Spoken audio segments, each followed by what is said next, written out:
بسم اللہ الرحمن الرحیم۔ میں doctor Qadir Bakhsh Baloch standpoint with doctor Baloch سے آپ کی خدمت میں حاضر ہوں۔ آپ سے درخواست ہے کہ آپ اس پلیٹ فارم کو سبسکرائب کر لیں اور سننے کے بعد اگر آج کا ویلاگ پسند آئے تو اس کو لائک بھی کر دیں اور اپنے دوست احباب کو شیئر بھی کر دیں تاکہ وہ بھی سبسکرائب کریں اور یہ پلیٹ فارم عوام میں اپنے سننے والوں میں پھیلتا جائے۔ بسم اللہ الرحمن الرحیم۔ امریکہ ایران اسرائیل جنگ اس وقت 15 روزہ سیز فائر کے اثرات میں ہے اور امریکن ایرانی ڈیلیگیٹس وہ اسلام آباد میں مل رہے ہیں تاکہ فیوچر پیس کے لیے ڈفرینٹ ٹرم اینڈ کنڈیشنز ہیں ان پہ ایک ایگریمنٹ حاصل کیا جا سکے، اور وہ ایسا پیس چاہ رہے ہیں۔ اسپیشلی ایران کی ڈیمانڈ اور میڈیٹر کی ڈیمانڈ ہے جو اس خطے میں جنگ کو ہمیشہ کے لیے ختم کر لیں۔ جو پیس ہے اس کا پرپس اس جنگ کو خاتمہ کرنا نہیں ہے بلکہ جنگ کا پرمننٹ خاتمہ چاہیے۔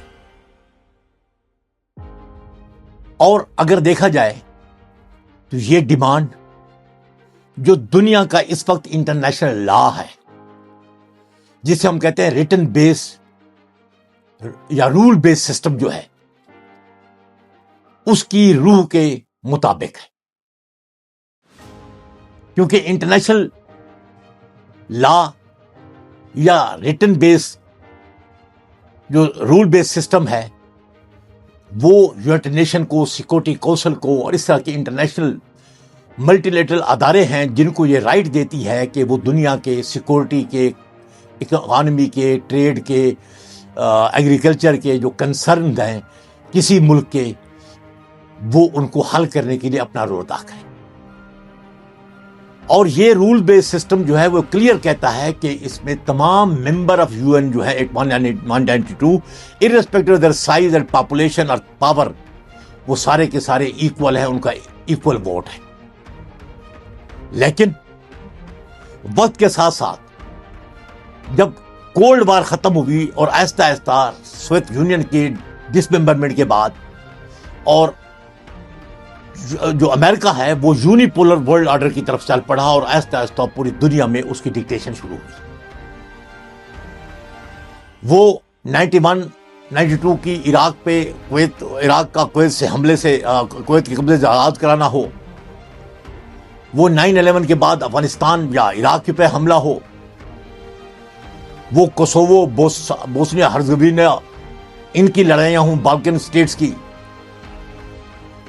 ہمیشہ امریکہ ایز اے یونیپولر پاور کے طور پر دنیا کے فیصلے کرتا رہا۔ آپ کو یاد ہوگا 9/11 کے بعد اس وقت کے پریزیڈنٹ بش نے کہا تھا پاکستان کو اور بہت سارے دنیا کے تمام ممالک کو ایک میسج دیا تھا، ایون اس میں ان ملکوں میں رشیا اور چائنا بھی شامل تھے، کہ یہ جو وار ہے ہماری اور ٹیررسٹ کے درمیان، اس میں either you are with us or against us۔ اس نے کہا میرے خلاف کھڑے ہو سکتے ہو تو ہو جاؤ لیکن سب کو میرے ساتھ کھڑا ہونا پڑے گا۔ That was a clear verdict جو ایک زبان پاور کی بول رہی تھی۔ اس لیے کہتے ہیں کہ پاور کرپٹس اور absolute power corrupts absolutely.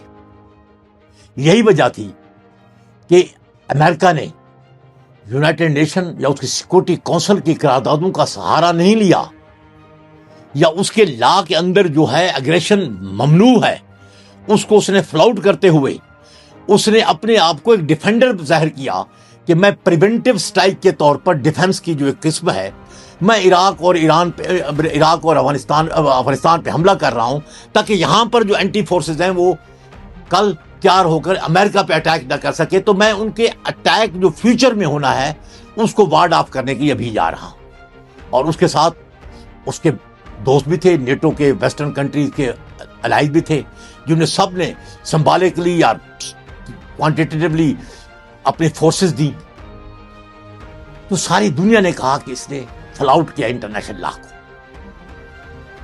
Millions of people جو ہے وہ عراق میں مارے گئے, لاکھوں کے قریب بے گھر ہوئے, اور یہی کچھ جو ہے افغانستان میں ہوا. لیکن کوئی اکاؤنٹیبلٹی نہیں ٹھہری, کیونکہ وائلیٹر صرف امریکہ نہیں تھا, امریکہ نے اپنے ساتھ ایک بہت بڑے گروپ کو شامل کیا ہوا تھا, اور اس سے اکاؤنٹیبلٹی کرنا اس کی باقی لوگوں کے لیے مشکل ہو گیا تھا. اور اب یہی ہوا. اب جو اٹیک ہوا ہے ایران کے اوپر, اس میں تو امریکہ نے وہ لا آف پریونشن کی بھی کور لینے سے اپنے آپ کو ضرورت محسوس نہیں کی, بلکہ اپنے امریکہ کے اوپر کوئی خطرہ نہیں تھا امیڈیٹ تھریٹ کا, بقول اس کا جو کنٹ ہے, جو کاؤنٹر ٹیررزم کا ڈائریکٹر تھا, جس نے ریزائن دیا ہے پچھلے 2 ہفتے پہلے, کہ جی امریکہ نے جو ایران پہ حملہ کیا وہ غلط کیا ہے, کیونکہ امریکہ کو ایران سے کوئی امیڈیٹ تھریٹ نہیں تھا. اور دبے لفظوں میں یہی الفاظ جو ہے اس کی تلسی گیراٹ جو ہے سیکورٹی جو ڈائریکٹر ہے وہ بھی کہہ چکی ہے. تو اگر تھریٹ نہیں تھا امریکہ کا, تو امریکہ نے کیسے حملہ کر دیا ہے 5000 سالہ تہذیب کو تباہ کرنے کے لیے؟ اس سے پہلے 5-6 ہزار سالہ تہذیب پرانی جو عراق کی ہے, میسوپوٹیمیا کو, اس کو تباہ کیا ہے. تو کیا اس کے پاس ایک ان لائسنس کا رائٹ ہے؟ نہیں ہے. دنیا کا وہ رول بیس سسٹم جس پہ امریکہ نے خود بیٹھ کے اس پہ سائن کیے ہیں اور دنیا سے سینیٹر کہے ہیں, وہ اس کو بھی پابند کرتا ہے. وہ جنیوا ایکارڈ وہ سب کو پابند کرتے ہیں. وہ دفاع کر رہے ہیں یا اگریشن کر رہے ہیں کہ وہ جنگی قوانین جو لا آف وار ہیں ان کو فالو کریں گے. آپ امریکہ کی اس ایران کے اوپر جو اٹیک ابھی ہوا ہے پچھلے 6 ہفتوں میں, اس میں تباہ کاریاں دیکھیں تو نیئرلی 1 لاکھ سے اوپر کی بلڈنگ ہیں تباہ ہوئی ہیں, جس کے اندر 95 to 96,000 بلڈنگ جو ہیں وہ سویلین سٹرکچرز ہیں, سویلین لوگوں کی ہیں, سویلین اداروں کی ہیں. اور سویلین کو جو جنیوا ایکارڈ کے تحت لاز آف وار ہیں UN کے, وہ ہارسلی کمبیٹ کہتے ہیں کہ وہ نان کمبیٹنٹ ہیں, اور نان کمبیٹنٹ کو فل رائٹس ہیں کہ وہ اس کو ان کے اوپر کوئی اگریشن نہ ہو, ان کو کوئی اٹیک نہ کیا جائے, ان کو کوئی ہارم نہ کیا جائے. اگر کوئی ہارم کرے گا تو کرائم اگینسٹ ہیومینٹی گنا جائے گا. تو اب کرائم اگینسٹ ہیومینٹی کی جو آپ اگر فہرستیں دیکھیں گے اس وار کے اندر, تو آپ کو 5-6 ہزار جو عام سویلین مارے گئے ہیں, وہ مناب کی جو 180 سکول کی جو 180 گرل اسٹوڈنٹ ماری گئی ہیں, وہ جو ایمبولینسز تباہ ہوئی ہیں, جو ہاسپٹل تباہ ہوئے ہیں, جو زخمی جو ہسپتالوں میں جو پڑے ہوئے تھے علاج کروا رہے تھے وہ زخمی ہوئے ہیں, شہید ہوئے ہیں, ملبے کے اندر دھنس گئے ہیں, وہ ٹرین کی پٹریاں جو اکھاڑی گئی ہیں, وہ آئل فیلڈ, وہ آئل ریفائنری جو تباہ ہوئی ہیں, وہ ایئرپورٹ, وہ برجز جو اڑائی گئی ہیں, یہ ساری کرائم اگینسٹ ہیومینٹی کے اندر آتی ہے. اور امریکہ اس زوم کے ساتھ آیا تھا کہ آئی ایم دا یونیپولر, اور مجھ سے کوئی پوچھے گا نہیں, جس طرح میں نے پہلے جو چاہا وہ کیا ہے. اور اس کا ساتھی کون تھا؟ اس کا ساتھی ایک اور تھا جس کے اوپر جینوسائیڈ کا الزام ہے انٹرنیشنل کورٹ آف جسٹس میں, انٹرنیشنل کرمنل کورٹ میں, نیتن یاہو, جس نے غزہ کے اندر جینوسائیڈ کیا ہے. دنیا کے سارے ادارے اسے جینوسائیڈ کہہ رہے ہیں. اور اس جینوسائیڈ کرنے والے کے ساتھ ٹرمپ ساتھ پہلے سائلنٹ اپروول دیتا رہا غزہ میں, اب اس نے اس کے ساتھ مل کر ایران کے اندر میں اس کو جینوسائیڈ کروں گا, کہ سویلین انپریپیئرڈ لوگ ہاس دی کمبٹ ان کو اب تباہ کریں گے, تو یہ بھی جینوسائیڈ ہے. اور جب ایران یہ کہتا ہے, ٹرمپ نے جب یہ کہا کہ میں جا کر یہ جو 5000 سال تہذیب ہے ایران کی, اس تہذیب کو ملیمیٹ کر دوں گا, یہاں اس کی ریشیل ڈسکرمنیشن بھی سامنے آ گئی ہے, یعنی کہ وہ اس تہذیب کے خلاف ہے, وہ ملٹی جنتا کے نہیں, اس نے تہذیب کو تباہ کرنے کی بات کی ہے. یہ انٹرنیشنل لا میں کوئی بھی اجازت نہیں دیتا. تو میں یہ سمجھتا ہوں اب جو پیس ہونے جا رہا ہے عراق اور ایران کے درمیان, ایران اور امریکہ کے درمیان جو ڈیل ہوگی وہ تو ہوگی, لیکن اس کے اندر رول بیس سسٹم جو ہے اس کی ریوائول بھی ہونی ہے. چائنا اور پاکستان کے درمیان جو 5 نکاتی ڈکلیریشن آیا تھا چند دن پہلے دونوں وزراء خارجہ کی میٹنگ کے بعد. اس کے 5 نکات میں 2-3 نکات بڑے واضح ہیں, جس میں انہوں نے بات کی ہے کہ تمام مسائل کا جو حل ہے وہ پیسیفک مین سے ہونا چاہیے, اور سیولین آبادی, اس کے انفراسٹرکچر, آئل فیلڈ, بریجز, ان کو تباہ کرنا جرم گنا جائے.